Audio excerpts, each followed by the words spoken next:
श्री स्वामी समर्थ.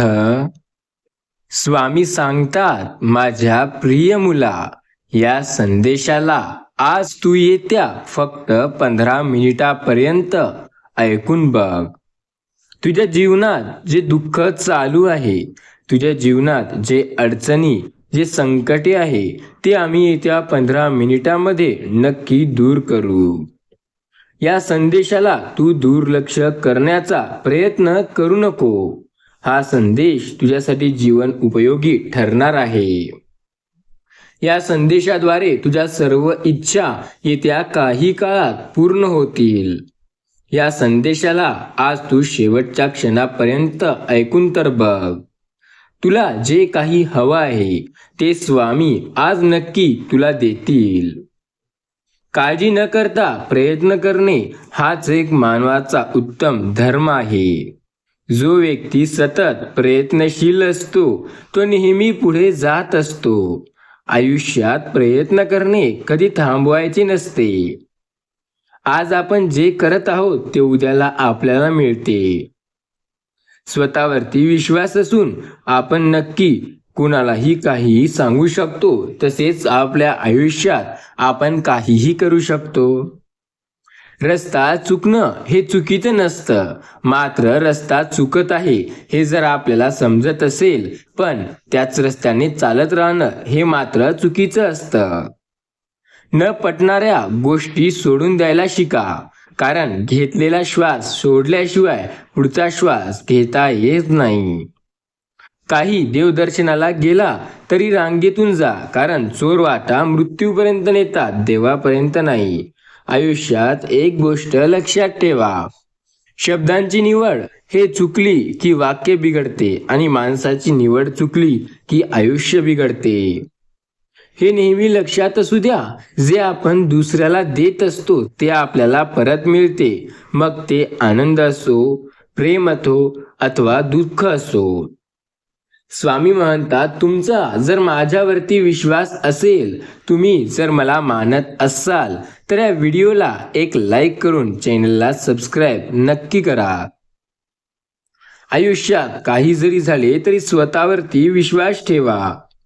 जो व्यक्ती स्वतःवरती विश्वास ठेवतो आणि प्रयत्न करतो तो नेहमी आयुष्यात पुढे जातो. स्वामी सांगतात, जेव्हा तुम्हाला वाटेल की तुमच्या आयुष्यामध्ये अडचणी आहेत, तुमच्या आयुष्यामध्ये दुःख खूप जास्त आहे, तेव्हा श्री स्वामी समर्थ नामाचा जप करा. आयुष्यात अडचणी दुःख सर्वांना सारखंच असते. स्वामी सांगतात, आजकाल सोशल मीडियामुळे आपण आपली प्रत्येक गोष्ट सार्वजनिक करायला शिकलो आहोत. आपण आपली प्रत्येक गोष्ट इतरांना शेअर करत असतो, इतरांना दाखवण्याचा प्रयत्न करत असतो. यामध्ये बऱ्याच साऱ्या गोष्टी अशा आहेत की ज्या आपण कधी कोणाला सांगितले नाही पाहिजे किंवा इतरांना दाखवल्या सुद्धा नाही पाहिजे. आज मी तुम्हाला अशाच काही गोष्टींची माहिती देणार आहे किंवा अशा काही गोष्टी सांगणार आहे की ज्या आपण कधी कुणाला सांगितल्या नाही पाहिजे. त्याबाबत आपण गुप्त पाळली पाहिजे, गुप्तता ठेवली पाहिजे. या व्हिडिओची सुरुवात करण्यापूर्वी कमेंटमध्ये एकदा सर्वांनी श्री स्वामी समर्थ नक्की लिहा. स्वामी म्हणतात, आयुष्यात तुम्ही या गोष्टी कधीच कोणाला दाखवू नका किंवा सांगू नका. काही गोष्टींची माहिती आहे हे तुम्हाला नेहमी आयुष्यात आठवण सोबत ठेवा. स्वामी सांगतात, काही गोष्टी अशा असतात ज्या कोणालाच सांगायच्या सुद्धा नाही आहेत. तर या गोष्टी अशा आहेत की त्या तुम्हाला सोशल मीडियावरच नाही तर कुटुंबाच्या वावरताना सुद्धा तुमच्या ते गुप्तता असायला हवी. म्हणजे त्या गोष्टी तुम्हाला कधी कुणाला सांगायच्या नाही. तर चला मग पाहूया कोणत्या गोष्टी आहेत ते. कधी कधी आपण भावनेच्या भरात कोणताही विचार न करता आपल्या भावना पटकन समोरच्या जवळ व्यक्त करतो. तेव्हा आपण विचार सुद्धा करत नाही, समोरचा व्यक्ती आपल्याला समजून घेईल की समजून घेणार नाही, समोरच्या व्यक्ती त्या भाषेसाठी पात्र आहे की नाही, त्याला आपल्या भावना समजतील की नाही, त्याची कुठेही वाच्यता करणार की नाही. भावनाप्रधान असणं हे माणसाला मिळालेलं वरदान आहे. पण हे तरी सुद्धा वरदान असलं तरी आपल्यासाठी धोकादायक ठरू शकतं. भावनेच्या भरात घडलेली एक लहानशी चूक सुद्धा आपल्याला खूप महागात पाडू शकते. तिचे गंभीर परिणाम आपल्या आयुष्यभर भोगावे लागतील. म्हणून आपल्यातल्या गोष्टी अशा आहेत ज्या आपण कधी कुणाला सांगू नये. आपल्या कुटुंबात जरी आपण वावरत असला तरी सुद्धा याबाबत आपण आळीमिरी गुपचूप बाळगणं खूप फायद्याचं ठरते. अनेकदा आपण आपले मित्र, नातलग यांना भावनेच्या भरात काही गोष्टी सांगतो आणि नंतर भविष्यामध्ये याच गोष्टी आपल्याला धोका निर्माण करतात. भविष्यात येणाऱ्या अडचणी, संकट यावेळी आपण सांगितलेल्या गोष्टीमुळे आपल्याला अडचणी ह्या अजूनच वाढत जातात. तर कोणतीही गोष्ट जेव्हा आपण इतरांना सांगत असतो तेव्हा विचार करून सांगा की समोरच्या व्यक्तीला आपण किती विश्वासात आहे. उगाच कधी कधी आपल्या भावना खूप अनावर झाल्या म्हणून कोणतीही अनोळखी व्यक्तीला किंवा विश्वासपात्र नसलेल्या व्यक्तीला आपल्या भावना सांगू शकत नाही. यानंतरची दुसरी गोष्ट म्हणजे आपल्याकडे किती संपत्ती आहे, आपला महिन्याचा पगार किती, आपलं जीवनोपयोगीचे साधनं काय किंवा कोणाकडे त्या मार्गांनी पैसा येतो. आयुष्यात कोणत्या गोष्टी तुम्ही कुणाला सांगत जाऊ नका किंवा या गोष्टीचं प्रदर्शन करत जाऊ नका. सोशल मीडियावर सुद्धा या गोष्टी सार्वजनिक करत जाऊ नका. आपण आपल्या कुटुंबामध्ये, आपल्या घरातील सदस्यामध्ये या गोष्टीबाबत चर्चा नक्की करू शकता. पण ज्या गोष्टी आहेत त्या आपल्या नेहमी प्रायव्हेट राहायला पाहिजे. आपला पगार किती आहे किंवा आपल्याकडे संपत्ती किती आहे या गोष्टी मात्र तुम्ही कधी कुणाला सांगत जाऊ नका. काही काही व्यक्तींना सवय असते की तुमच्याकडे किती पैसे आहे, तुझा पगार किती आहे. तर या गोष्टी आपण स्वतः समजून घेतल्या पाहिजे की या गोष्टी कधी कुणाला विचारायचीच नसतात.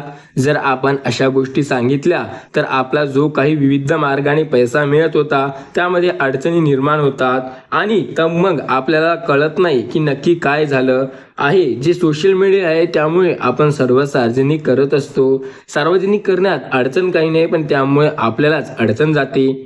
तर सगळ्याच लोकांची नजर काय चांगली नसते. मग त्या व्यक्ती आपल्या घरात आपल्याला तरी म्हणून आपण किती पैसे कमवतो किंवा किती सेलिंग आहे हे कोणाला सांगू नका. स्वामी सांगतात तिसरी गोष्ट म्हणजे तुमच्या भविष्यामध्ये तुम्ही आता काय करणार आहात, काय प्लॅन आहे, फ्युचरमध्ये तुम्हाला कोणकोणत्या गोष्टी करायच्या आहे किंवा येणाऱ्या दिवसामध्ये तुम्हाला काय खरेदी करायचं आहे या गोष्टी तुम्ही आधीच कुणाला सांगत जाऊ नका. तुम्हाला जे काही मोठं करायचं आहे, ज्यामध्ये काही तुमच्या भविष्याबद्दल योजना आहे, या योजना तुम्ही पाहिले करा आणि नंतर समोरच्यांना आपोआप दिसणार आहे. या गोष्टी सुद्धा म्हणजे भविष्यात तुम्ही ज्या गोष्टी करणार आहात, चांगल्या गोष्टी किंवा कुटुंबासाठी महत्त्वाच्या गोष्टी, तर या गोष्टी आधीच जग जाहीर करत जाऊ नका. कधी कधी काय होतं, कोणाला तरी काहीतरी प्रॉब्लेम असतो किंवा काही अडचणी असतात, ती तयार होतात की त्या गोष्टी आपल्याकडून पूर्ण होत नाहीत आणि आपण जेव्हा या गोष्टी अगोदर सर्वांना सांगत असतो की अरे मला हे घ्यायचं आहे किंवा आता पुढच्या काही दिवसांमध्ये माझ्याकडे ही गोष्ट असेल, पण काही कारणामुळे तुमच्याकडे ती गोष्ट आली नाही किंवा तुम्ही ती गोष्ट घेतली नाही, तर तुम्हाला ज्यांना ती गोष्ट सांगितली आहे त्यांमध्ये एक हसण्याचं कारण बनतं किंवा चेष्टेचं कारण बनतं. सोबत तुम्ही या गोष्टी कधीही कोणाला सांगत जाऊ नका आणि काही लोक तर तुम्हाला जाणून बुजून अडचण निर्माण करून ती गोष्ट तुमच्यापासून दुरावतात. यानंतरची चौथी गोष्ट म्हणजे तुम्ही मंदिरात पैसे दान करताना किंवा इतर काही ठिकाणी तुम्ही काही दान करताना जे काही दान करत असता तर ते तुम्ही कशाचं दान केलंय, किती रुपये दान केलंय या गोष्टी कधी कुणाला सांगत जाऊ नका. आपण जे दान करतो ते आपल्या इच्छेने करत असतो, स्वच्छतेने करत असतो. तर हे दान करताना आपल्याला घरच्यांना सुद्धा आपण काही सांगितलं तरी चालेल, पण आपण किती रुपयांनी किती दान केले हे बाहेरच्यांना कळता कामा नये, कारण हे दान गुप्त असावे असं म्हटलं जातं.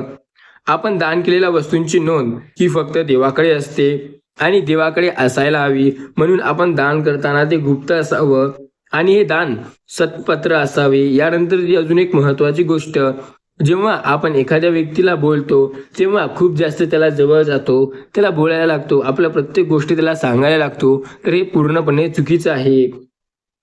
व्यक्तीला सांगत बसू नये. अगदी घरातील व्यक्ती असली तरी सुद्धा त्या व्यक्तींना आपले वाद कशावरून झाले हे सांगू नये. एखाद्यासोबत वाद झालाय, जर तो खूप जवळचा असेल तर त्याचा वाद कधीही इतरांना सांगू नये. जर दूरचा असेल तर ठीक आहे, पण जर जवळच्या व्यक्तीसोबत, भावासोबत किंवा बहिणीसोबत वाद झालाय, तर तो कशामुळे झालाय हे कुणालाही कळता कामा नये. कारण आजकाल लोक अशा गोष्टींचा फायदा उचलून तो वाद अजून वाढवण्याचा प्रयत्न पूर्ण करत असतात. ही काळजी घ्यायची आहे की कधी आपल्यामध्ये काही छोटे मोठे वाद झाले, भांडण झाले, तर ते कशावरून होतात यासमोर तुम्ही स्वतःहून शोधलं पाहिजे आणि या गोष्टी मिळतील तेवढ्या याच्यामध्ये तुम्ही उत्तर शोधून एकमेकांना पुन्हा बोललं पाहिजे. पण या गोष्टी कधीच कुणाला सांगत जाऊ नका. विशेषतः या गोष्टी जे तुमच्या घरातील व्यक्तींमध्ये भांडण होतात त्यावाल्या. स्वामी सांगतात यानंतरची पुढची आणि सगळ्यात महत्त्वाची म्हणजे दुःखात सुद्धा आपल्याला स्वतःवर संयम ठेवायला हवे. थोडक्यात काय आपल्याला संयमी राहायचं आहे. मान्य आहे काही काही गोष्टी आपल्याला खूपच जास्त दुःख देऊन जातात. आपल्याला आयुष्यामध्ये मोठमोठे वादळ तयार करून जातात. पण हीच ती वेळ असते जेव्हा स्वतःला सावरायचं असते. जेव्हा आपल्या आयुष्यात काही दुःख येतात तेव्हा असं समजायचं की ही दुःख आपली परीक्षा घेण्यासाठी आलेले आहे, आपल्याला बळ देण्यासाठी आलेले आहे आणि अजून आपण मजबूत बनायचं आहे, अजून स्ट्रॉंग बनण्यासाठी आलेले आहेत. असं म्हटलं जातं, सुख वाटल्याने वाढतं तर दुःख लपवल्याने कमी होतं. तर काही चुकलं नाही, त्यामुळे स्वतःचं दुःखाची पाचवता जास्त करून कुठेही करत जाऊ नका. जी व्यक्ती आपलं दुःख व्यक्त करण्यात आपल्याला दुःख समजून घेण्याचा पात्र आहे, अशा व्यक्तीला तुमचं दुःख सांगत जा. इतर कोणालाही आपल्या दुःखाची वाचता करत जाऊ नका. स्वामी सांगतात जेव्हा एखाद्या व्यक्तीला काही कारणावरून ढासळतो तेव्हा तो पूर्णपणे मोडतो. तेव्हा असं म्हटलं जातं की तो पूर्णपणे ढासळल्याने त्याच्या घराच्या विटा सुद्धा सोडत नाही. तेव्हा ढासळलेल्या घराची माती सुद्धा सोडत नाही. म्हणजे काय, जेव्हा एखादा व्यक्ती खूप दुःखात असतो तेव्हा समोरच्या व्यक्तीला काही अशा सुद्धा असतात की समोरचा व्यक्ती आता खूप दुःखात आहे, तर त्या व्यक्तींना खूप आनंद होत असतो आणि काही गोष्टी या गोष्टीचा फायदा सुद्धा घेतात. लक्षात ठेवा, लोक सारखे नसतात. काही लोक तुमच्या दुःखात तुमची साथ द्यायला येतील, तर काही लोक त्या दुःखाचा फायदा घेण्याचा पूर्ण तयारीत असतील. स्वामी सांगतात आयुष्यात अडचणी आहे, त्या अडचणींचा सामना करा, सतत पुढे जा. पण आयुष्यात कधीही थांबू नका. आयुष्यात तुम्हाला पुढे जायचं आहे. तुम्हाला तुमच्या यशाचा मार्ग स्वतः तयार करून यशस्वी व्हायचं आहे. आयुष्यात तुम्ही जर प्रत्येक व्यक्ती पूर्ण निष्ठेने काम कराल तर सर्व काही तुमच्यासाठी नेहमी चांगलं होईल. स्वामी सांगतात आयुष्यात तुम्हाला जर श्रीमंत व्हायचे असेल तर निसर्ग तुम्हाला काही संकेत स्वतः देत असतो. हे निसर्ग तुम्हाला सदैव सांगत असतो की आता तुमची चांगली वेळ येणार आहे. निसर्ग तुम्हाला सांगतो की आता तुमच्या आयुष्यात काहीतरी मोठं घडणार आहे. निसर्ग तुम्हाला सांगत असतो की आता तुम्हाला आनंदाची बातमी मिळणार आहे. निसर्ग स्वतः सांगत असतो की कोणत्या गोष्टीने तुम्हाला काय त्याची माहिती मिळणार आहे. आयुष्यात एक गोष्ट लक्षात ठेवा, जेव्हा आपल्याला वाटतं की आपल्या आयुष्यात काहीच नाही, आपल्याकडे धन नाही, दौलत नाही, आपल्याकडे इज्जत नाही, काहीच नाही, तेव्हा स्वामी समर्थ महाराजांचे नामस्मरण करा. कारण स्वामी सदैव आपली साथ देत असतात. स्वामी सांगतात माझ्या प्रिय मुला, हे 10 किडे देतात तुम्ही श्रीमंत होण्याची संकेते. जर हे 10 किडे तुमच्या घराच्या आसपास येत असतील तर समजा तुमचं भाग्य चमकणार आहे. शास्त्रानुसार हे 10 प्रकारचे किडे तुमच्या घरामध्ये येतात किंवा घराच्या आसपास त्या परिसरात फिरतात. त्यावेळी त्या घराचं भाग्य उजळते, ते घर श्रीमंत होते असं म्हणतात. घरामध्ये सुख व समृद्धी, शांती येते. किड्यांना माहिती असतं की या घराचं भाग्य उजळणार आहे, तेव्हा ही किडे त्याच वेळी त्या घराच्या भोवती फिरत असतात. ज्याचे घर पैशाने भरणार आहे, हे 10 किडे शुभ मानले जातात. 10 जीवजंतू जर तुमच्या घराच्या आसपास फिरत असतील तर तुमच्या घरामध्ये बरकत येणार आहे, माता लक्ष्मीचा वास होणार आहे. हे 10 किडे संकेत देत असतात की तुमचं झोपलेलं भाग्य आता जागी होणार आहे. हे 10 जीवजंतू यापैकी एक कोणताही जर तुमच्या घराच्या आसपास फिरत असेल तर देवी देवतांचा आशीर्वाद तुमच्या घरावर येणार आहे. भगवान नारायण त्यांचं वाहन गरुड देव आहे. देवांचे देव महादेव यांचं वाहन नंदी आहे आणि महादेवाचं पुत्र कार्तिकेय यांचं वाहन मोर आहे. त्यामुळे जीवजंतू खूप महत्त्वाचे आहेत, खूप खास आहेत. प्रत्येक व्यक्तीला जीवजंतूची ओळख झाली पाहिजे. जर हे जीवजंतू यांना ओळखत असाल किंवा याबद्दल तुम्हाला काही माहिती असेल तर तुम्ही तुमच्या घरी हे जीवजंतू येत असतील, अशा वेळी त्या जीवजंताला तुम्ही इजा पोहोचवण्याचा प्रयत्न करू नका किंवा त्यांना मारू नका. यामुळे माता लक्ष्मी क्रोधित होत असते. हे माता लक्ष्मीला आवडत नाही. त्यामुळे तुम्हाला या जीवजंतामुळे येणाऱ्या समस्यांना तोंड द्यावे लागते. खूप साऱ्या समस्या नव्याने उद्भवतात आणि त्यांचा सामना करावा लागते. जर तुमच्या घरी असे जीवजंतू येत असतील तर तुम्ही उलट असा विचार केला पाहिजे की तुमचं भाग्य आता भाग्योदय होणार आहे आणि तुमच्या जीवनामध्ये जो वाईट वेळ होती ती आता संपली आहे. तुमच्या जीवनामध्ये आर्थिक समस्या किंवा अशांती होत असेल ते आता समाप्त होणार आहे. आता तुमची चांगली वेळ चालू होणार आहे. त्यामुळे आपण जाणून घ्या की कोणते 10 जीवजंतू आहेत. तर चला पाहूया की कोणते ते 10 जीवजंतू आहेत ते आपल्याला आयुष्यात पुढे नेतात आणि आपल्याला भाग्योदयाचे संकेत देतात. जय माता लक्ष्मी एकदा अवश्य लिहा. भगवान श्रीकृष्ण म्हणतात चिचुंद्रीचे आगमन तुमच्या घरासाठी शुभ शांती घेऊन येते. चिचुंद्री ती तुम्हाला कितीतरी वेळा तुम्ही पाहिलेली असेल, बघितलेली असेल. ही चिचुंद्री रात्रीच्या वेळी बाहेर किंवा तुमच्या घरामध्ये प्रवेश झाला असेल किंवा तुम्हाला त्यांच्या आसपास चिचुंद्री रोज दिसत असेल तर तुमच्या घराच्या आसपास तिचा वास असेल. ज्यावेळी चिचुंद्री घरामध्ये प्रवेश करते त्यावेळी घराचं भाग्य चमकतं. त्याचबरोबर सुख, समृद्धी आणि शांती घेऊन येत असते. चिचुंद्रीने जर एखाद्या व्यक्तीच्या घरात भोवती 4 प्रदक्षिणा मारून घरातील सर्व नकारात्मक शक्ती शोषून घेतली असेल तर घराची सर्व काही शुभ मानलं जातं. वास्तू आणि ज्योतिष शास्त्रानुसार ज्या घरात चिचुंद्री राहतं तिथे लक्ष्मी माता वास करते. इतकंच नाही तर जेथे चिचुंद्री आहे तेथे उंदीर, साप, कीटक, इतर प्रकारचे प्राणी नसतात. चिचुंद्री घरातील सर्व जीवाणू खाते आणि साहजिकच तिथे स्वच्छता असते, तिथे लक्ष्मीचा वास असते. पण चिचुंद्रीची थुंकी हे विषारी असते, त्यामुळे तिचे चावणे अत्यंत हानिकारक आहे. चिचुंद्री संबंधित हे चिन्ह शुभ आहेत. चिचुंद्री घरात राहणे शुभ असते. याशिवाय चिचुंद्री एखाद्या व्यक्तीभोवती फिरत असेल तर समजून घ्या की त्या व्यक्तीला लवकर खूप फायदा होणार आहे. दिवाळीच्या रात्री एखाद्या चिचुंद्री दिसली तर त्याला नशीब उजळते, त्याला अनपेक्षित पैसे मिळतात आणि भरपूर प्रगती होते. चिचुंद्री घराभोवती फिरल्यास घराला संकट टळते आणि चिचुंद्रीने घराला 4 प्रदक्षिणा घातल्या तर त्या घरातील सर्व बाधा निघून जातात. ही चिचुंद्री तुमच्या जीवनामध्ये सफलता आणि प्रगती प्राप्त करण्यासाठी शुभ मानली जाते. तसेच चिचुंद्री घरामध्ये येते त्यावेळी सूचना देते. सर्व समस्या हरण केलेल्या असतात आणि त्या व्यक्तीला सर्व समस्या लवकर संपुष्टात येणार असतात. जीवनामध्ये जर एखादी व्यक्ती खूप चिंतेमध्ये असेल त्यावेळी जर चिचुंद्री त्यांच्या घराच्या आसपास किंवा त्याच्या नजरेत पडली असेल तर त्याला काळजी करण्याची गरज नाही, कारण वेळेपासून चिचुंद्री त्या व्यक्तीच्या जीवनात बदल आणू शकते आणि त्या व्यक्तीच्या जीवनामध्ये सुख, समृद्धी आणि शांती येते. सर्व समस्या मुळापासून संपून जातात. तो व्यक्ती जीवनामध्ये अशा यशाच्या शिखरावर पोहोचतो जिथे त्याला कुठल्याही प्रकारची अडचण नसते. स्वामी म्हणतात नंबर 2 हा जो प्राणी आहे तो आहे उंदीर. उंदीर वेळोवेळी घरामध्ये येतो. त्या घरामध्ये दारिद्र्य आणि अपयशाचे संकेत घेऊन येत असतो. ज्यावेळी घरामध्ये उंदीर दिसतो त्यामुळे घरामध्ये दारिद्र्य येता येते. हा संकेत असतो. जर उंदीर घरामधून बाहेर काढा आणि त्याला मारून टाका. पण उंदीर हे भगवान श्री गणेश यांचे वाहन आहे, त्यामुळे त्याला मारू नका. त्याने खूप मोठे पाप माथ्यावर येते. एक खूप भाग्यकारी मूषक नावाचा राक्षस होता ज्याला भगवान गणेशाने हरलं आणि हरवल्यानंतर जेव्हा तेव्हा त्याला माफी मागायची वेळ आली तेव्हा त्याला वाहन बनवलं होतं. त्यामुळे त्याला मारू नये. घरामध्ये मात्र उंदराला आपल्या घराच्या आसपास सुद्धा प्रवेश करू देऊ नये. जेवढ्या लवकर होईल तेवढ्या लवकर घरामधून उंदीर बाहेर काढून टाका. ज्या घरामध्ये उंदीर प्रवेश करते त्या घरामध्ये दुःख, दारिद्र्यता, कष्ट आणि पीडा बनून राहते आणि आजारांचा सामना देखील करावा लागतो. त्यामुळे इकडे तिकडे फिरत राहणाऱ्या उंदरापासून सावध राहा आणि उंदराला आपल्या घराच्या आसपास सुद्धा प्रवेश करू देऊ नका. जर उंदीर तुमच्या घरामध्ये राहत असेल तर त्या घरामध्ये दुःख, दारिद्र्यता आणि समस्या वाढत राहतात. मित्रांनो, तुम्हाला माहिती आहे का नंबर 3 प्राणी जो आहे त्याला स्वामी सांगतात मधमाशी.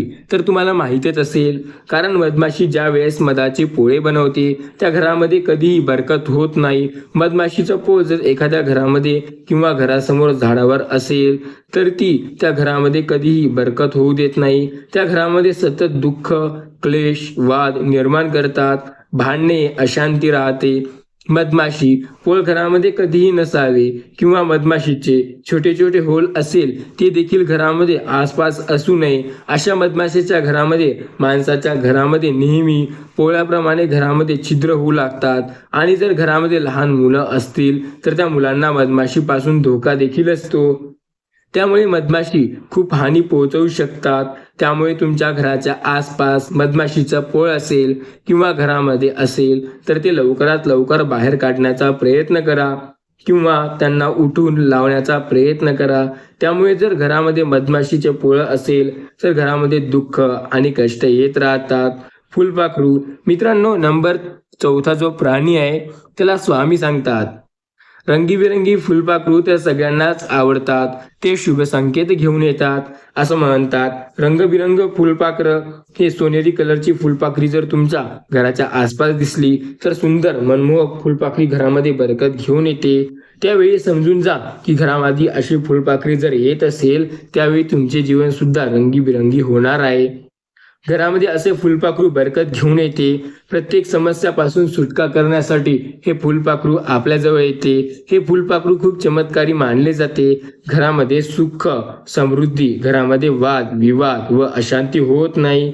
त्यामुळे असे सोनेरी कलरचे रंगीबेरंगी फुलपाखरू तुमच्या घरात जवळ किंवा आसपास फिरत असेल तर तो फार मोठा शुभ संकेत असतो. जेव्हा असे फुलपाखरू घरामध्ये येते तेव्हा धन खुशलीचा वर्षा होतो. असे फुलपाखरू जर घरामध्ये येत असेल तर माता लक्ष्मीचा कृपा सदैव आपल्यावर राहते. त्यामुळे घरामध्ये जर तुम्हाला असे फुलपाखरू आलेले दिसले तर त्याला हटवून लावू नका. त्यावेळी समजून जा की तुमचे चांगले दिवस लवकर येणार आहे. मित्रांनो, नंबर 5 जो प्राणी आहे त्याला स्वामी म्हणतात, विंचू. मित्रांनो, घरामध्ये ज्या वेळेस विंचू येतो त्यावेळेस दारिद्र्याचा संकेत मानला जातो. कधी कधी घरामध्ये येऊ नये असा संकेत आपल्याला खूप कष्ट आणि पीडा देतो. हे संकेत कधीही न मिळालेला चांगला असतो. विंचू आला तर तो विंचू ज्या वेळेस घरामध्ये येतो त्यावेळेस घरामध्ये दुःख आणि अचानक आर्थिक संकट येण्याचं जास्त शक्यता असते. त्यामुळे असे प्राणी घरात येतात तेव्हा ते घरामधून लगेच बाहेर काढा, कारण ते प्राणी खूप अशुभ मानले जातात. मित्रांनो, जर तुम्हाला तुमच्या घरामध्ये एका व्यक्तीचा किंवा एखादा 2 विंचू जर दिसलं असेल तर एका पाठीमाग एक असे 2 विंचू दिसले तर समजून जा की घरामध्ये अलक्ष्मीने प्रवेश केला आहे. दुःख दारिद्र्याचा संकेत देव देत आहे. त्यामुळे समजून जा की माता अलक्ष्मीचं आगमन तुमच्या घरामध्ये नुकतंच झालं आहे. आता ते दूर करण्यासाठी विंचू लवकरात लवकर दूर काढून लक्ष्मी मातेची पूजा करावी आणि घर स्वच्छ करावे. नंबर 6, स्वामी समर्थ महाराज म्हणतात, पाल शुभ मानली जाते. पाल घरामधून हकललं जातं किंवा त्यांना मारण्याचा प्रयत्न केला जातो, परंतु असे करू नये. पालीला मारणे खूप मोठे पाप आहे. ज्या घरामध्ये पालीला मारले जाते त्या घरामध्ये दुःख व शांतीला आमंत्रण देणे होय. पालीला घरामध्ये राहू दिल्याने घरामध्ये सुख शांती येते. पाल घरामधील सर्व झुरळी कीटक खाऊन घराची स्वच्छता करत असते. त्यामुळे पालीला घरात मारू नये. उलट पाले आपल्या घरात राहणे शुभ मानले जाते आणि एका पाठोपाठ जर 2 पाल किंवा 3 पाल दिसल्या तर लक्ष्मी मातेचं आगमन लवकरच तुमच्या घरामध्ये होणार आहे असा शुभ संकेत मानला जातो. त्या घरामध्ये खूप श्रीमंती येणार आहे असं विष्णू पुराणामध्ये सांगितलेलं आहे. जर तुम्ही पूजा करत असाल आणि त्यावेळेला जर पाल दिसली तर अशा वेळी देखील घरामध्ये बरकत येण्याचं हे संकेत असतो. घराचा भाग्योदय होणार आहे असा हा संकेत असतो. घरामध्ये लक्ष्मीचं आगमन होणार आहे. स्वामी म्हणतात, या सगळ्यात मोठा शुभ संकेत मानला जातो जेव्हा 2 पाली दिसल्या किंवा त्यांची शेपटी हे कटलेली दिसली. असं जर दिसलं तर समजून जा की लवकरात लवकर तुमचा भाग्योदय होणार आहे. माता लक्ष्मी शेपूट तुटलेली पाल ही स्वरूप मानलं जातं. आपल्याला मात्र पालीची भीती वाटते, परंतु असं न करता पालीला मारण्याची भीती देखील दाखवू नये.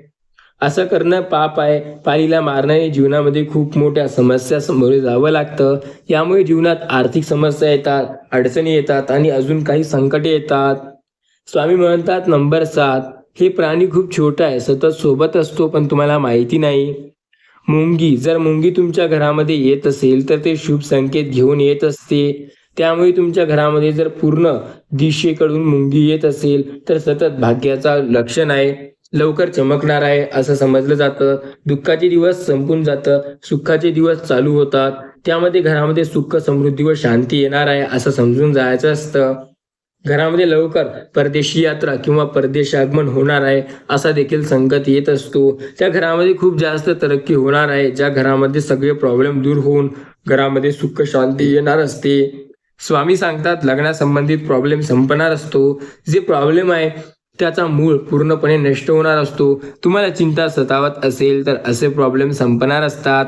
आयुष्यातील प्रत्येक प्रॉब्लेम यामुळे दूर जात असतो. तसेच घरामध्ये मुंग्या येणे हे दक्षिण दिशेकडून यांना जर मुंग्या निघत असतील तर दक्षिण दिशा हे सुद्धा शुभ मानली जाते. या दिशेकडून येणाऱ्या मुंग्या या संकेत देत असतात की मला कुठेतरी लवकरात लवकर धनप्राप्ती मिळणार आहे, होणार आहे तुम्हाला अनपेक्षित धनप्राप्ती, होणार आहे ज्याकडून तुम्हाला अनपेक्षित नव्हती असे पैसे तुम्हाला मिळणार आहे, असे संकेत घरामध्ये अशा मुंग्या निघाल्यावर नक्की मिळतात. स्वामी म्हणतात आयुष्यात अडचणी आहेत, त्या अडचणींचा सामना करा, पुढे जा. सतत तुम्हाला काही संकेत मिळत असतात व मुंग्यांचा आशीर्वाद खूप महत्त्वाचा मानला जातो. असा आशीर्वाद कधी निष्फळ जात नाही आणि त्यामुळे माणसाच्या जीवनात अत्यंत आमूलाग्र बदल होताना दिसतात व माणसाचे जीवन सुखमय होते. स्वामी म्हणतात नंबर 8वा जो प्राणी आहे तो खूप महत्त्वाचा आहे. हा प्राणी तुमच्या आयुष्यात कधी कधी येत असेल, पण जर हा आला तर काय समजावं. हा प्राणी म्हणजे भुंगे. हे भुंगे खूप जणांच्या आयुष्यात येतात, पण नक्की याचा अर्थ काय असतो, याने काय घडते, याचं चांगलं आहे की नाही, की याने आपल्याला काही त्रास जातो, तर ते सर्व काही तुम्हाला आता सांगणार आहोत. पण त्याआधी या व्हिडिओला एक लाईक नक्की करा. वसंत ऋतूचे आगमन होताच भुंगे आपल्या ठिकाणाहून बाहेर पडतात आणि नव्याने बहरलेल्या फुलावर गिरट्या घालू लागतात. तुमच्या घरात ही जर बाग असेल किंवा आजूबाजूला खूप झाडे असतील तर भुंग्यांचे तुमच्या घरात येणे साहजिक आहे. घरात काळा हे शुभ्र समजलं जातं. याचा अर्थ असा आहे की नवीन आनंदाची बातमी आहे. तुम्हाला तुमच्या आयुष्यात काहीतरी चांगले घडत नसेल तर तुमचा भुंग्यांचे येणारा सोबत एक चांगली आनंदाची बातमी देखील येईल, यात काही वाद नाही. त्यामुळे भुंगा येणे हा एक शुभ संकेत आहे. स्वामी म्हणतात जर भुंगा तुमच्या घराच्या जवळपास दिसला असेल, तुम्हाला तुमच्या जवळपास भुंगा किडा दिसला असेल तर चांगला संकेत मानला जातो. नंबर 9वा प्राणी आहे कासव. भगवान विष्णूच्या चरणी कासव आहे, त्यामुळे कासव स्वतः खूप पवित्र असतो. तो प्राणी आहे आणि ज्यावेळी कासव घरामध्ये असतो त्यावेळी घराचं भाग्य उजळते. त्यावेळी कासव घरामध्ये प्रवेश करते. समजून जा की सतत आता स्वतः श्रीकृष्ण घरामध्ये प्रवेश करून आहेत. घरात ते नेहमी तुमची मदत करणार आहेत. स्वतः श्रीहरी विष्णू तुमच्या घरामध्ये प्रवेश करून आहेत आणि जिथे श्रीहरी विष्णूंची कृपा असते तिथे माता लक्ष्मीची कृपा अवश्य राहते. कारण श्रीहरी विष्णू असतात तिथे माता लक्ष्मी नक्की असते, त्यामुळे त्या घराचं भाग्य उजळते. भगवान श्रीहरी विष्णूंचे रूप असलेले कासव घरामध्ये येणे हे खूप शुभ संकेत मानले जाते आणि घरामध्ये असणारी पूर्व कामे हे पूर्णपणे सुख समृद्धी आणि शांतीत पूर्णपणे चांगली होतात. सर्व काही प्राप्त होते. आणि जर तुमच्या घरात एखाद्या देवघरात कपड्यात कासव असेल तर त्यामुळे तुम्हाला नक्की खूप मोठी चांगली इच्छा असेल ते पूर्ण होते. स्वामी म्हणतात कासव दिसतात तुम्ही काही इच्छा मागला ते देखील पूर्ण होते. घरामध्ये कासव असणे सुद्धा शुभ मानले जाते. नंबर 10वा प्राणी आहे स्वामी म्हणतात कोळी. घरामध्ये कोळीचे आगमन होणे किंवा कोळीचे जागे होणे अतिशय शुभ मानले जाते. किंवा कोळीचे आगमनाने घरात दुःख व दारिद्र्य व अशांती निर्माण होते. घरामध्ये जर कोळीचे जाळे असेल तर घरामध्ये आर्थिक समस्या निर्माण होते. घरामध्ये दुःख दारिद्र्य येण्याचं सर्वात महत्त्वाचं कारण ही कोळी असते. घरामध्ये हे पूर्णपणे गंदगी करते, त्यामुळे माता लक्ष्मी हे सदैव नाराज असतात आणि यामुळे आपल्या जीवनात वेगवेगळ्या अडचणी निर्माण होतात. घरात वादविवाद वाढू लागतात. तसेच घरामध्ये कोणतेही धार्मिक कार्यामध्ये अडथळे येत राहतात, कारण देवाला सुद्धा स्वच्छतेत राहणं पसंत असतं. असे कोळ्याचे जाळे घरामध्ये दुःख आणि नैराश्य वाढवतात. कोळ्यामध्ये काही प्राणी असतात, त्या जाळ्यामध्ये जीवनामध्ये ते गुंतागुंतीच्या समस्या निर्माण करतात. हा आयुष्यात खूप मोठा अर्जंट गोष्ट असतात. कोळीचे जाळे साफ करा, नाहीतर ते तुमच्या जीवनात अडचणी हे सतत निर्माण करत राहतील. स्वामी म्हणतात कोळी हे आपल्या जीवनात अडचणी निर्माण करत असतात. हे कालही अडचणी निर्माण करत होते, आजही करतील. लवकरात लवकर यांना दूर करणे ना बरं असतं. स्वामी म्हणतात आयुष्यावर कितीही संकटे आले तरी न घाबरता प्रयत्न करा, कारण तुम्ही जर प्रयत्न करत असाल तर तुम्ही नेहमी पुढे जाल. विश्वास ठेवा, सर्व काही तुमच्या मनाप्रमाणे होईल. श्री स्वामी समर्थ नावावरती विश्वास ठेवा, सर्व काही चांगलं होईल. स्वामी म्हणतात मी सदैव तुमच्या पाठीशी आहे. आजच तुम्ही काही गोष्टी आहेत ते सोडायला हव्या. या गोष्टी खूप जास्त अडचणी देतात.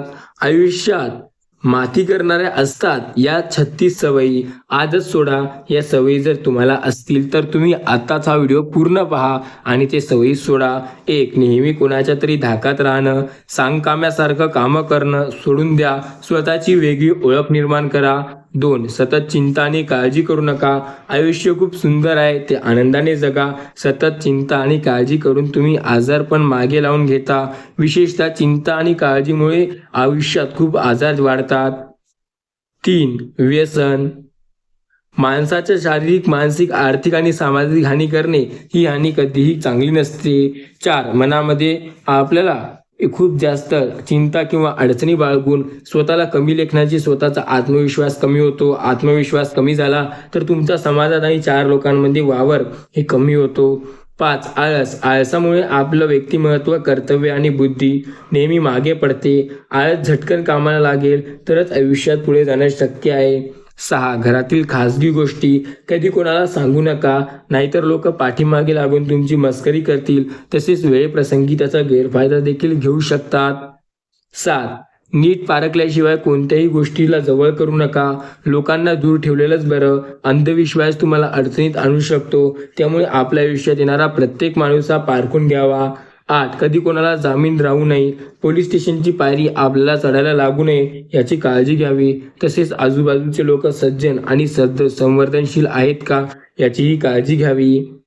9. सतत तक्रार करणे, रडणे बंद करा. ते कोणालाही आवडत नाही. तुमच्या अशा वागण्याने तुम्हाला नकारात्मक विचार करणारे आहात असे दिसते. तसेच तुमच्या आजूबाजूचे वातावरण देखील नकारात्मक होऊन जाते. नंबर 10. कोणावरही तसेच लगेच विश्वास ठेवू नका. विश्वासघात होऊ शकतो, कारण हे कलियुग आहे. स्वार्थाशिवाय कोणतीही तुमच्या जवळ गोष्ट येणार नाही.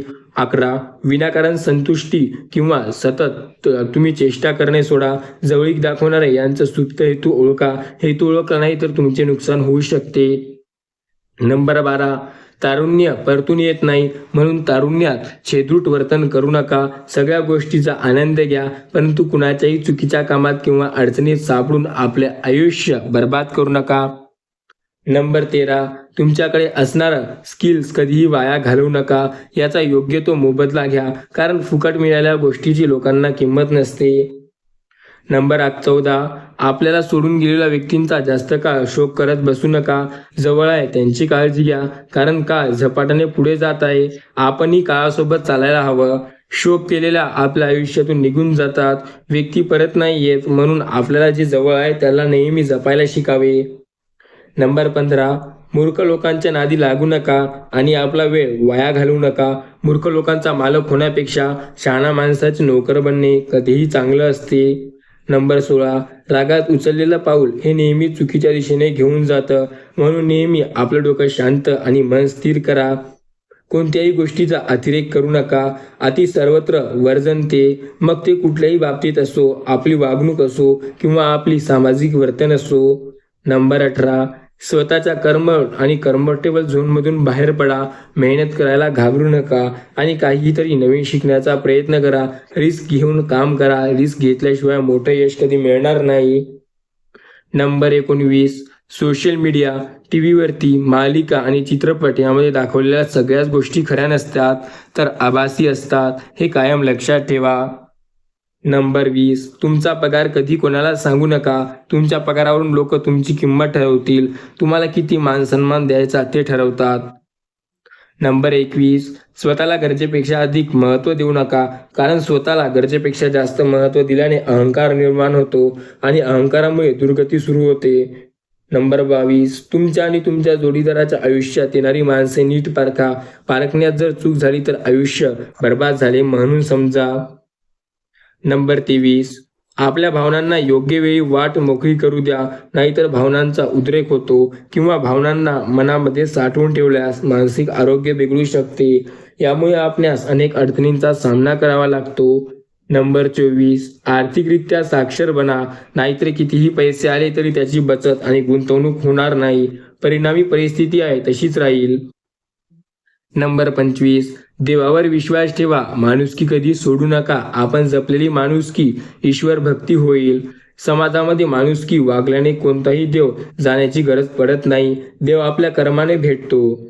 नंबर 26. वाईट सवयी जडण्याचे सर्वात मोठे कारण म्हणजे आपली संगत. नेहमी चांगल्या माणसाच्या संगती निवडा. आपल्या आजूबाजूला नेहमी चांगले लोक असू द्या. नंबर 27, शिळ्या भाकरीला आणि तुटलेल्या चपलेला कधीही नाव ठेवू नका. कारण भाकरी आज शिळी आहे पण काल ती ताजी होती, तिने आपले पोट भरले होते.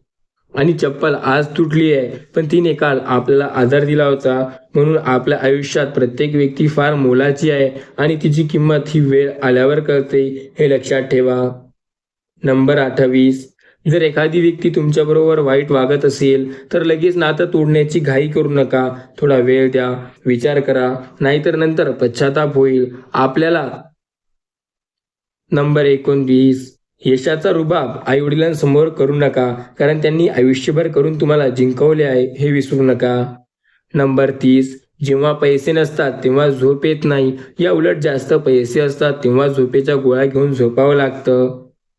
नंबर 31, आपल्या आयुष्याची राखरांगोळी होऊ द्या. जर ते होऊ द्यायची नसेल तर जीवनामध्ये आज काय चालू आहे याकडे लक्ष द्या. नंबर 32, काम, क्रोध, लोभ, मद, मोह, मत्स्य हे माणसाचे शत्रू आहे. यापासून स्वतःला कसे वाचवता येईल हे बघा. नंबर 33, वायफळ खर्च करू नको. असलेल्या गोष्टी खरेदी करून पैसे वाया घालवू नका. नंबर 34, आपल्या आयुष्यात प्रामाणिक राहा. आपले आयुष्य हे आपल्याच हाताने उद्ध्वस्त करू नका. नंबर 35, उधार दिलेले पैसे परत मागण्यास लाज बाळगू नका. तुम्ही पैसे उधार देऊन ते मागण्यास तुम्हाला संकोच वाटत असेल तर तुमचे पैसे बुडाले म्हणून समजा. नंबर 36, वेळोवेळी व्यक्त व्हा. तुम्ही असले जसे आहात तसे स्वतःची कोंडमारा केला तर तुम्हाला मानसिक आरोग्य बिघडण्याची शक्यता असते. त्यामुळे नेहमी समोरच्यांचा आदर करा. आपले सर्व मित्र बनवा. कुटुंब जपा आणि स्वतःलाही जपा. स्वामी म्हणतात, दररोज सकारात्मक राहा. जो व्यक्ती सकारात्मक राहतो त्याच्या आयुष्यात नेहमी चांगल्या गोष्टी घडतात. सकारात्मक राहिल्याने आयुष्य खूप चांगलं होते. स्वामी सांगतात, काही नियम ज्यामुळे तुमचं आयुष्य नक्की बदलू शकतं. हे नियम तुम्हाला माहिती असणे अत्यंत गरजेचं आहे. बोलण्याची कला ही एखाद्याला जादूपेक्षा कमी नाही. बोलण्याने जग जिंकू शकता. शब्दावरून जादूगर असणारा माणूस हा ज्ञानी व्यक्तीला देखील आपल्या प्रभावाखाली आणू शकतो. आजच्या काळात प्रत्येक व्यक्ती आपला स्वार्थ साधण्यासाठी जवळ येतो. असे लोक फक्त आपल्याला बोलण्याने आपलं काम काढून घेतात आणि स्वार्थ साधून मोकळे होतात. आज या व्हिडिओमध्ये मी तुम्हाला चलाखीचे काही नियम सांगणार आहे, जे तुम्हाला अत्यंत उपयोगी पडणार आहे. तुम्हाला विश्वास नसेल, फक्त 3ऱ्या नियमापर्यंत व्हिडिओ ऐका. माझी खात्री आहे त्यानंतर तुमचा व्हिडिओ अर्ध्यात सोडणार नाही. तर चला मग आता या सुंदरशा व्हिडिओला सुरुवात करूया. नियम नंबर 1, कमजोरी. मरून जा पण आपण कमजोर आहे हे कधी कोणाला सांगू नका. आयुष्यात असे बरेच लोक असतात, त्यांच्याजवळ आपण स्वतःपेक्षा जास्त विश्वास ठेवून आपण कमजोर बनवतो. पण खरं पाहता तीच लोक खरे कमजोर असतात. पण ते कधी सांगत नाही, कारण तीच व्यक्ती पुढे जाऊन तुमची शत्रू झालेली असे तुम्हाला कळते. काही लोक जे स्वतः कमजोर असतात ते दुसऱ्याला असे दाखवतात की ते खूप बलवान आहेत, आणि त्या व्यक्तीमध्ये मतभेद झाले तर तुम्हाला एकमेकांच्या विरोधात असाल तर तुमच्या या सगळ्या गोष्टींचा ती व्यक्ती फायदा उचलू शकते. स्वामी सांगतात, सदैव स्वतःला सांगा की तुम्ही कमजोर नाही. सेल्फ रिस्पेक्ट जर कोणासाठी असेल तर स्वतः ठेवा. आत्मसन्मान जर कोणासाठी तुम्ही द्याल तर हे नेहमी लक्षात ठेवा की तो तुमचा आहे. त्याला देण्यापेक्षा जास्त मिळवण्यावर लक्ष द्या. स्वामी म्हणतात, पुढची गोष्ट आहे योग्य शब्द, राईट वर्ड्स. या जगात सगळ्यात शक्तिशाली जी गोष्ट आहे ते आपले शब्द आहे. सगळ्यात शक्तिशाली हतियार तुमचे शब्द. मग ते तुम्ही लिहिलेले शब्द असतील, नाहीतर तुमच्या तोंडातून निघालेले शब्द असतील. योग्य वेळी योग्य शब्द वापरणे तुमचे बरेचशी कामे सोपी करतात. योग्य शब्दांची किंमत त्या व्यक्तीला जास्त प्रकारे माहिती असते, जिला कमी शब्दात जास्त जाहिरात द्यायची असते. कमी आणि सोप्या शब्दात बोलायला शिका. शब्दाप्रमाणे तुमचे वाक्य देखील सोपे असायला हवे. स्वामी सांगतात, आपले शब्द समोरच्याला समजायला हवेत. बऱ्याच वेळेस लोक आपले किती स्मार्ट आहोत हे दाखवण्यासाठी असे शब्द वापरतात जे समोरच्याला समजतच नाहीत. बोला राजासारखं, काम करा गुलामासारखं, मेहनत करा मजुरासारखी आणि आपला ॲटिट्यूड ठेवा बादशासारखा. स्वामी म्हणतात, पुढची जी गोष्ट आहे ते स्वार्थी, सेल्फिश. तुमच्या डोक्यातून एक गोष्ट काढून टाका की या कलियुगात स्वार्थी किंवा स्वार्थीशिवाय कोणी तुमच्या जवळ असेल. एक चालाक व्यक्ती ही फार लवकर गोष्टी समजून घेते आणि या गोष्टीचा फायदा घेऊन लोक आपली कामं काढून घेतात. जेव्हा पण तुम्हाला समोरच्याकडून काही काम ठरवून घेता, काही मोबदला देत नाही, तेव्हा समोरचा काम करेलच याची खात्री देता येणार नाही. पण जर तुम्ही समोरच्याला त्या कामाबद्दल काही देण्याचं आमिष दाखवाल तर तुमचं काम देखील लवकर होईल. या जगात जो तुमच्या कुटुंबाशिवाय तुमच्याजवळ कोणीही स्वार्थीशिवाय असणार नाही. तुमचा मित्र का असेना, भाऊ का असेना. स्वामी म्हणतात, पुढची जी गोष्ट आहे ते आहे नकारात्मक प्रश्न. कोणी तुम्हाला नकारात्मक प्रश्न विचारत असेल, नकारात्मक बोलत असेल तर तुम्ही लगेच चिडू नका. उलट त्याची रिस्पेक्ट करा आणि तुम्ही त्याला चिडून बोलू नका. तर तुमच्याकडे त्या प्रश्नाचं उत्तर नाही असं त्याचा अर्थ होतो. चिडून तुम्ही प्रश्न दाबण्याचा प्रयत्न करत आहात असा त्याचा अर्थ होतो. थंड डोक्याने विचार करा, चलाखीने उत्तर देणे शिकावं लागतं. कारण लोकांनी तुमचा मजाक उडवण्या अगोदर 100 वेळा विचार करायला हवं. पुढची गोष्ट आहे पेशन्स, संयम. ज्या माणसाकडे पेशन्स नाही, संयम नाही, त्या माणसाला प्रत्येक ठिकाणी नुकसान सहन करावं लागतं. म्हणून कुठेही काम करताना त्या कामाचा फायदा आणि तोटा याचा विचार करून उत्तर द्या. बहुतेक वेळेस लोक तुमच्या वर प्रेशर टाकतील, प्रेशर टाकून उत्तर देण्याचा प्रयत्न करतील, पण कधीही चुकीचा निर्णय न घेता योग्य निर्णय घ्यावा. बहुतेक वेळेला लोक तुमच्यावर असं प्रेशर आणतात की तुम्ही लवकर निर्णय द्यावा आणि तुम्हाला प्रेशरमध्ये येऊन चुकीचा निर्णय घेऊन बसता आणि तुमचं नुकसान करून टाकता. संयम ठेवा, प्रेशर आला तरी घाबरू नका. पुढची जी स्वामी गोष्ट सांगतात ते आहे टॉपिक झोन. तो म्हणजे कुठल्याही मुद्द्यावर, कुठल्याही टॉपिकवर चर्चा करत नाही अगोदर तुम्ही समोरच्या व्यक्तीचा अभ्यास करा. कुठल्या मुद्द्यावर चर्चा चालू आहे याचा अभ्यास करा आणि मगच तुम्ही तयार आहात चर्चा करण्यासाठी. काही बोलण्या अगोदर तुम्हाला मुद्द्यावर विचार करायला हवा, तरच तुम्हाला मुद्द्यावर धरून बोलता येईल. पुढची गोष्ट आहे आत्मविश्वास, कॉन्फिडन्स. जर तुम्हाला खोटंही आत्मविश्वासाने बोलत असाल तर लोकाला ते खरं वाटणार आणि जर तुम्ही खोटं बोलत असाल आणि एखाद्या वेळेस खरंही बोलत असाल पण कॉन्फिडन्स नसेल, तर आत्मविश्वास नसेल, तर लोकांना ते खोटं वाटतं. आपल्या बोलण्याचा आत्मविश्वास वाढवा, तरच लोक तुमचं बोलणं ऐकतील. पुढची गोष्ट आहे ते कमी बोला, स्पीक लेस. प्रामाणिक जास्त बोलणं म्हणजे आपल्या शब्दांची किंमत कमी करून घेणं. लक्षात ठेवा, जास्त बोलणं म्हणजे स्वतःचीच अनरिस्पेक्ट करून घेण्यासारखं आहे.